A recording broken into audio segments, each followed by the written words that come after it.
প্রত্যেক দিন এত জ্বালা যন্ত্রণা আর সহ্যই হয় না। আজকে সকালবেলা আমার বাবা এদিকে ধান সিদ্ধ করতেছে আর আমার মা এদিকে পাটাশাকগুলো পরিষ্কার করতেছে। আর আজকে আমি প্রত্যেক দিনের মতো আমিই রান্না করব।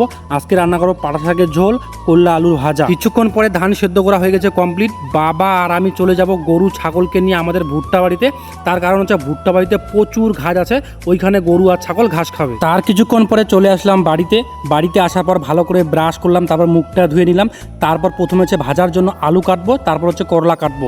এদিকে আলু আর করলা কাটাকাটি কমপ্লিট। তারপর দুইটা উনুনের মধ্যে এক জায়গায় ভাত বসিয়ে দিয়েছি আর এক জায়গায় শাকের ঝোলটা বসিয়ে দিই। এই গরমে রান্নাঘরে বেশিক্ষণ থাকা যায় না, এই জন্য দুইটা উনুনের মধ্যে আমি রান্না করতেছি যেন তাড়াতাড়ি করে আমার রান্না বান্নাটা কমপ্লিট হয়। আজকে আমার রান্না করতে খুব কম সময় লেগেছে, আধা ঘন্টার মতো সময় লেগেছে।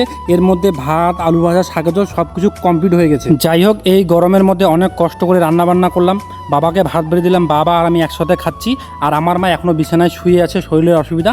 মা এদিকে 10টা-11টার সময় ঘুম থেকে উঠবে, এই জন্য যত কাজ আছে সকাল থেকে সব কাজ আমিই করি। খাওয়া দাওয়া হয়ে গেছে কমপ্লিট। সকালবেলা যেই ধানগুলো আমরা সিদ্ধ করেছি এই ধানগুলো এখন শুকোতে দিয়েছি। 10 মিনিট 15 মিনিট পর পর এই ধানগুলোকে নাড়া দিতে হয়। আর এখন আমি কোথাও যেতে পারতেছি না, সবসময় এই বাড়িতেই থাকি। বর্তমানে এগুলোই আমার কাজ।